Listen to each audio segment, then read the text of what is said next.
আমরা কোনো বৈষম্য অবিচার মানব না। এই সমাজে অবশ্যই ন্যায় বিচার কায়েম করতে হবে এবং সাম্য ফিরিয়ে আনতে হবে। এখানেই সমস্যা। এই যে চাঁদাবাজ, এই যে দখলবাজ, এই যে মামলাবাজ, এই যে দুর্নীতিবাজ, এই সবগুলা বাজ পাখির মতো কালো চেহারা ধারণ করে সাধারণ জনগণের উপরে এসে ছু মারে। এখানে আমি আস্তে আস্তে শুনছিলাম, একজন বক্তা বলছিলেন কৃষক তার উৎপাদিত পণ্যের সঠিক মূল্য পায় না। সে যা পায় রাজধানী ঢাকায় আসতে আসতে এটা 3 গুণ 4 গুণ হয়ে যায় মূল্য। কিন্তু ওই কৃষক, প্রান্তিক চাষি, তার পণ্যের মূল্য পায় না। তার না পাওয়ার দুটো কারণ, একটি হচ্ছে সিন্ডিকেট, আর একটি হচ্ছে চাঁদাবাজ। এই দুইটার কারণে কৃষক যেমন তার ন্যায্য মূল্য পায় না, পরিবহন মালিকরা তেমন অতিষ্ঠ ঘাটে ঘাটে চাঁদার কবলে পড়ে। আবার ব্যবসায়ীরা যারা আছেন, এত চাঁদা প্রান্তিক চাষির সেই মূল্য থেকে যুক্ত হতে থাকে যে তারা যখন ক্রেতাদের কাছে পণ্য বিক্রি করতে যান, ক্রেতাদের মুখের দিকে তাকাইয়া তারাও কষ্ট পান, কারণ সাধারণ জনগণ বড় কষ্টে। একটা দ্রব্যের মূল্য প্রান্তিক চাষি থেকে ঢাকায় আসতে পর্যন্ত ডাবল হতে পারে, 4 গুণ হয় কিভাবে? তা তো কোনোভাবেই মেনে নেওয়া যায় না। এখানে সকলেই ক্ষতিগ্রস্ত। কৃষক ক্ষতিগ্রস্ত, পরিবহন মালিক ক্ষতিগ্রস্ত, যারা হোলসেল ব্যবসা করেন তারা ক্ষতিগ্রস্ত, যারা রিটেল ব্যবসা করেন তারাও ক্ষতিগ্রস্ত। মূল কারণ চাঁদা। আমরা আপনাদেরকে মোবারকবাদ জানাই, আপনারা 28 তারিখ সম্ভবত গত মাসের চাঁদাবাজদেরকে হাতে নাতে এখানে আপনারা শিক্ষা দিয়েছিলেন। আমরা সারা বাংলাদেশে অতিষ্ঠ নির্যাতিত মজলুম ব্যবসায়ীদেরকে আমরা বলি, কাওরান বাজারের মতো আপনাদেরকে রুখে দাঁড়াতে হবে। তবে আমরা কথা দিচ্ছি, এখন সরকারি প্রশাসন যন্ত্রের অবহেলা, দায়িত্ব পালনে গাফলাতের কারণে, আর হতে পারে কিছু জায়গায় হালুয়া রুটির ভাগ বাটুরার কারণে এই যে চাঁদা হয়, আমরা আশাবাদী বাংলাদেশের মুক্তিকামী মজলুম জনগণের ইনশাআল্লাহ আমানত এবং ভোটে আগামী 12 তারিখ আল্লাহ তাআলা ঐক্যবদ্ধ বাংলাদেশ নির্বাচনী 11 দলীয় ঐক্য জোটের প্রার্থীদেরকে ইনশাআল্লাহ নির্বাচিত করবে। আমরা আশাবাদী 13 তারিখ থেকে বাংলাদেশের চিত্র পাল্টে যাবে ইনশাআল্লাহ। সে নির্বাচন সেই ফলাফল বার্তা দেবে যে এরা কোনো চাঁদাবাজি করে না এবং কোনো চাঁদাবাজি বরদাস্ত করবে না। সাথে সাথে 90 ভাগ চাঁদাবাজের হাত অবশ হয়ে যাবে। বাকি 10 ভাগ যারা থাকবে ওদেরকে বুঝাবো, বুঝ না মানলে যা করা দরকার তাই করা হবে ইনশাআল্লাহ। কারো মুখের দিকে তাকাবো না। চাঁদাবাজ কার বাবা, কার ভাই, কার সন্তান, চেহারা দেখে চাঁদাবাজের সাথে সেদিন আচরণ করা হবে না। সেই ক্ষেত্রে আমরা হব নির্দয়, নিষ্ঠুর, কঠোর, দেশের জনগণকে বাঁচানোর স্বার্থে, চাঁদার কবল থেকে মুক্ত করার স্বার্থে। মুসিবতে পড়েছি, আমি রাজনীতি করব, আমি চাঁদাবাজিও করব, কিন্তু আমাকে চাঁদাবাজ বলবেন না, এটা কোন কথা? তাইলে আপনি চাঁদাবাজি ছেড়ে দেন, আপনাকে কেউ চাঁদাবাজ বলবে না। আপনি যখন চাঁদাবাজি করবেন তখন এই কথা আপনাকে শুনতে হবে যে আপনি একজন চাঁদাবাজ। চাঁদাবাজির সাথে রাজনীতির সম্পর্ক কি? এটি তো দুর্বৃত্তপনা। রাজনীতি হচ্ছে নীতির রাজা, যা মানুষকে সম্মান দিবে, নিরাপত্তা দেবে, যা মানুষের হাতে কাজ তুলে দেবে। এই সাথে চাঁদাবাজের কি সম্পর্ক? কিন্তু আমরা জর্জরিত এর জ্বালায়। প্রিয় জনগণ, প্রিয় ব্যবসায়ী বন্ধুগণ, কথা দিচ্ছি, শুধু আইন শৃঙ্খলা বাহিনীর সদস্যদেরকে পাঠাবো না, এই চাঁদাবাজি বন্ধ করার জন্য আমরাও মাঠে নামবো ইনশাআল্লাহ। সাথে আইন শৃঙ্খলা বাহিনী থাকবে। আমরা বিশ্বাস করি চাঁদাবাজি এবং দুর্নীতি বন্ধ করলে বাংলাদেশ জাম্প দিয়ে, লাফ দিয়ে সামনের দিকে এগিয়ে যাবে। এরপরে আমাদের যুব সমাজ, বিশ্বের কোথাও এত আনুপাতিক হারে বিপুল সংখ্যক যুব সমাজ নাই। প্রত্যেকটি যুবক আমাদের দেশ গড়ার কারিগর, প্রত্যেকটি যুবতী আমাদের দেশ গড়ার কারিগর। আমরা যুবক যুবতীদের হাতে বেকারের ভাতা তুলে দিয়ে তাদেরকে অপমানিত করব না। আমরা তাদের হাতগুলোকে দক্ষ কারিগরের হাত হিসাবে গড়ে তুলব। তারপরে ইনশাল্লাহ তাদের হাতে দেশ গড়ার জন্য যে কাজ যার সাথে উপযুক্ত তার হাতে সেই কাজ উঠায় দেব ইনশাল্লাহ। এইভাবে যুবকরাই আগামীর বাংলাদেশ গড়ে দেবে। আর গর্বের সাথে বলবে, আজ আমি বাংলাদেশ, আমরাই বাংলাদেশ। এই বাংলাদেশকে এগিয়ে নেওয়ার জন্যে আমারও একটুখানি অবদান আছে। আমি বেকার ভাতা খাই না। যুবকরা যারা হাত তুলেন, যারা এখানে আছেন, যারা যুবক, সবাই হাত তুলে ফেলেছে, মুরব্বীরাও হাত তুলেছে। ঠিক আছে, সবার হাত তোলা। আসলে আমরা সবাই যুবক। আলহামদুলিল্লাহ, আমিও যুবক। আমি যুবকদেরকে সম্মান করি। আমার গোটা হৃদয় এবং কলিজা জুড়ে আমি যুবকদেরকে ধারণ করি। কারণ এই যুবকদের কারণেই আজকে এখানে কথা বলার সুযোগ পাচ্ছি। এই যুবকদের কারণেই আপনারা এই মিটিংয়ে আসতে পেরেছেন। এই যুবকদের কারণে আমরা চাঁদাবাজদের বিরুদ্ধে কথা বলার সুযোগ পাচ্ছি। এই যুবকদের কারণেই আমরা একটা দুর্নীতিমুক্ত বাংলাদেশ গড়ার স্বপ্ন দেখছি। এই যুবকদের কারণেই সামাজিক ন্যায় বিচার প্রতিষ্ঠা করার আমরা অঙ্গীকার দিচ্ছি। অতএব যুবকরা, তোমাদেরকে সেলিউট। তোমাদের হাতে বাংলাদেশ তুলে দিতে চাই, তৈরি হয়ে যাও। তোমরা থাকবা বাংলাদেশ নামের যে এয়ারক্রাফট, যে প্লেন, যে উড়োজাহাজ, এইটার ক্যাপ্টেন হিসাবে তোমরা বসবা ককপিটে, আমরা বসবা প্যাসেঞ্জারের সিটে। আমরা তোমাদের জন্য দোয়া করব, সঙ্গত সকল সৎ পরামর্শ দেব। আর সেদিন আমরাও খুশি হয়ে গর্বের সাথে বলবো, আমাদেরও একটা যুব সমাজ আছে।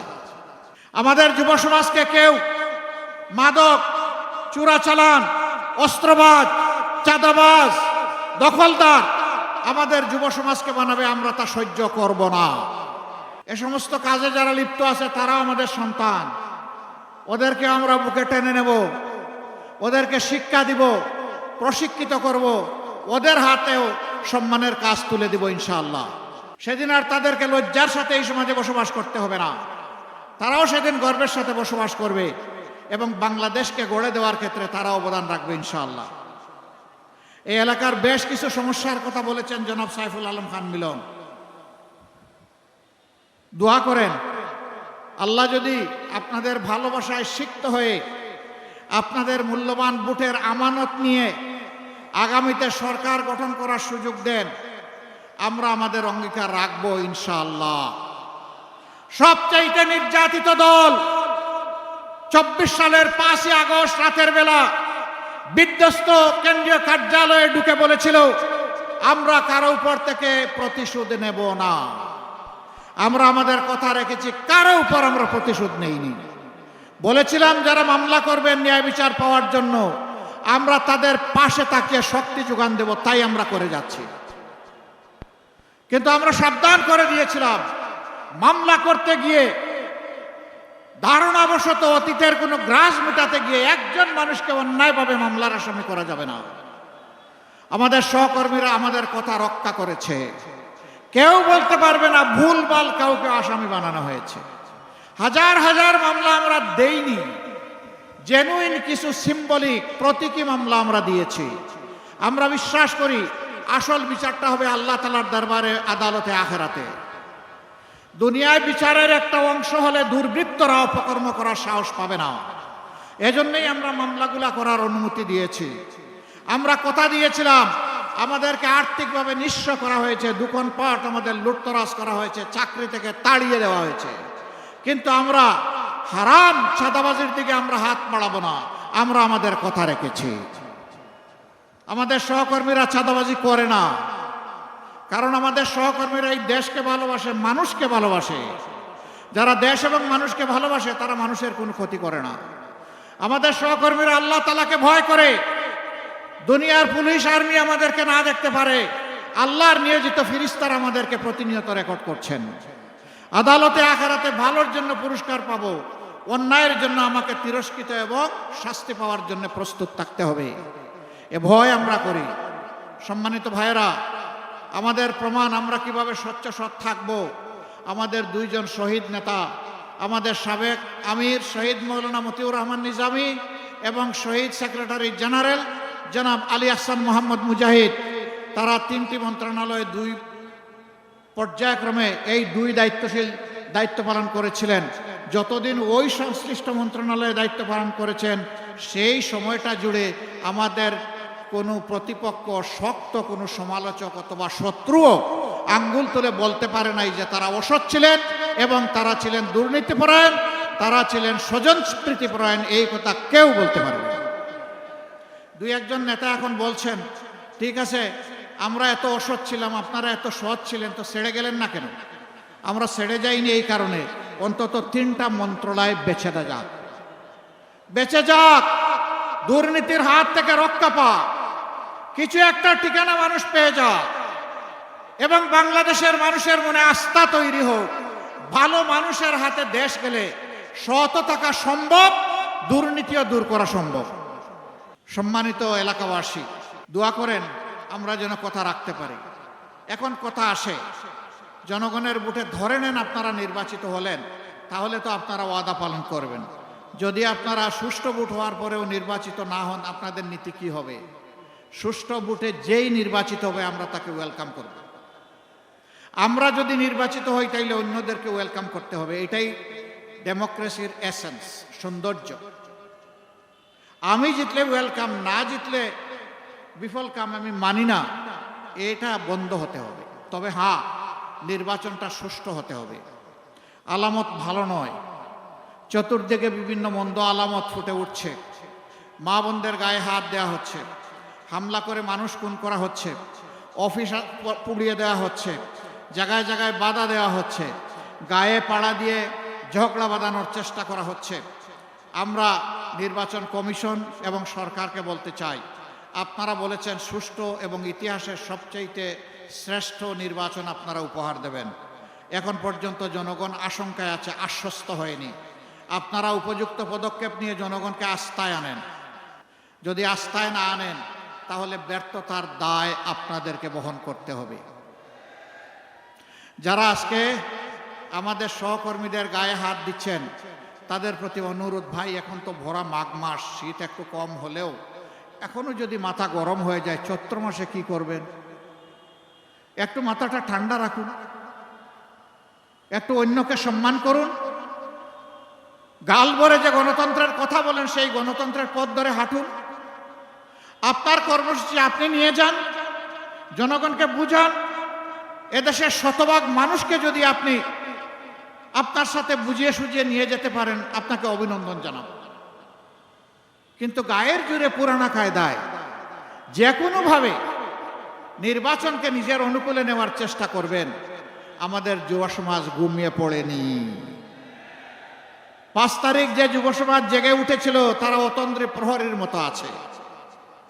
সেই যুব সমাজ জগদ্দল পাথরকে সরাতে পেরেছে। এই যুব সমাজ নূতন পোশাক পরে ফেসিবাদের চরিত্র নিয়ে কেউ আসলে তাদেরকেও ছাড় দেবে না ইনশাআল্লাহ। আমরা তৈরি।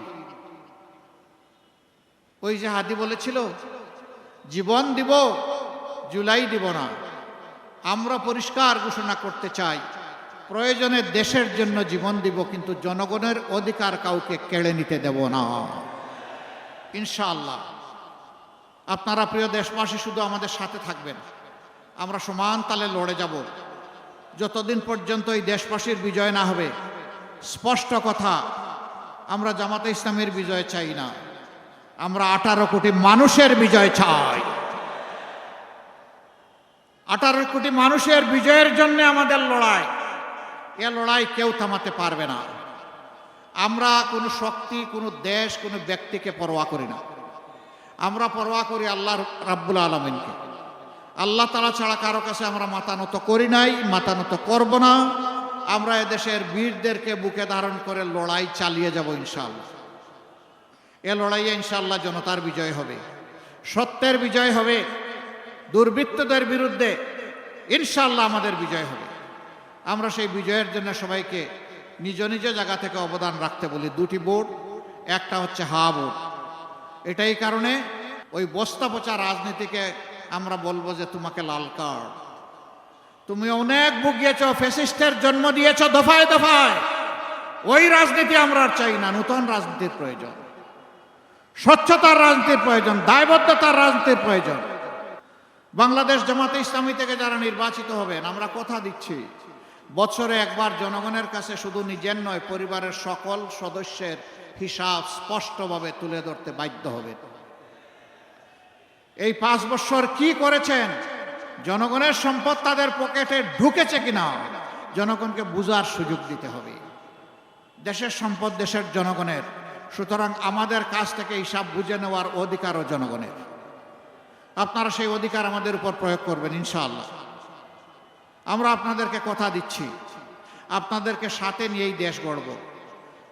যে কয়টি সমস্যার কথা বলা হয়েছে ইনসাফের ভিত্তিতে তার সমাধান করব ইনশাআল্লাহ। সম্মানিত ভাই ও বন্ধুগণ, প্রথম ভোটটি হবে ইনসাফের পক্ষে, মুক্তির পক্ষে, নূতন রাজনৈতিক ব্যবস্থাপনার পক্ষে হা ভোট। প্রথম ভোটটা কি হবে? হা মানে আজাদি, না মানে গুলামি। আজাদি না গুলামি? আজাদি, আজাদি, গুলামি নয়। আমরা গুলামি মানব না। দ্বিতীয় ভোটটি হচ্ছে ইনসাফের পক্ষে। আমাদের প্রতীক দাড়িপাল্লা। আমরা জনগণকে তাদের অধিকার মেপে মেপে কাড়ায় গন্ডায় আমরা বুঝাই দিতে চাই। আমি এখন সেই ইনসাফের প্রতীক দাড়িপাল্লা 12 নম্বর আসনে, ঢাকার এই মর্যাদাপূর্ণ আসনে, বিশাল শিল্প এলাকা, বাণিজ্যিক এলাকা, আবাসিক এলাকা নিয়ে এই আসনে বাংলাদেশ জামাতে ইসলামী যাকে 11 দলের পক্ষ থেকে মনোনয়ন দিয়েছে, আমাদের প্রিয় ভাই, প্রিয় নেতা জনাব সাইফুল আলম খান মিলনের হাতে আমি তুলে দিচ্ছি। আমরা তার হাতে ইনসাফের প্রতীক দাড়িপাল্লা তুলে দিলাম। আরে ভাই, মার্কা আছে? কোন সে মার্কা? আরো জুড়ে 12 তারিখ সারাদিন বিজয় হবে ইনশাআল্লাহ। আল্লাহ তাআলা 12 তারিখ সেই বিজয়ের হাসি নিয়ে ঘরে ফেরার তৌফিক দান করুন। এই হাসি জনগণের, এই হাসি সাইফুল আলম খান মিলনের নয়। বিজয় যদি আসে, জনগণের দায়িত্বের বোঝা পাথর তার ঘাড়ে চাপবে। তখন এটার হিসাব নিকাশ জনগণের কাছে দিতে হবে। আল্লাহ রাব্বুল আলামিনের ভার বহন করার তৌফিক তাকে দান করুন। 12 তারিখ আপনাদের হিসাব সমঝে নিয়ে তারপরে ঘরে ফিরবেন ইনশাআল্লাহ। এরপরে ঘরে ফিরে আপনারা শান্তিতে ঘুম দেবেন, ঠিক আছে? হ্যাঁ জি না? ঘরে ফিরে ভালো করে উজু করবেন, তারপরে 2 রাকাত নামাজ, 4টা সেজদা, চোখের পানি দিয়ে আল্লাহ শুকরিয়া আদায় করবেন। আর আল্লাহ তাআলার কাছে তৌফিক চাইবেন আগামীর বাংলাদেশ, আগামীর প্রত্যাশার বাংলাদেশ, আগামীর ঐক্যবদ্ধ বাংলাদেশ, আগামীর তরুণদের বাংলাদেশ, আগামীতে মা বোনদের গৃহে চলাচলে এবং কর্মস্থলে নিরাপদ বাংলাদেশ যেন আমরা করতে পারি। আল্লাহ হাফিজ, আল্লাহ হাফিজ। লিল্লাহি তাকবীর, লিল্লাহি তাকবীর। ইনকিলাব, ইনকিলাব, ইনকিলাব, ইনকিলাব, ইনকিলাব জিন্দাবাদ। আসসালামু আলাইকুম ওয়া রাহমাতুল্লাহ।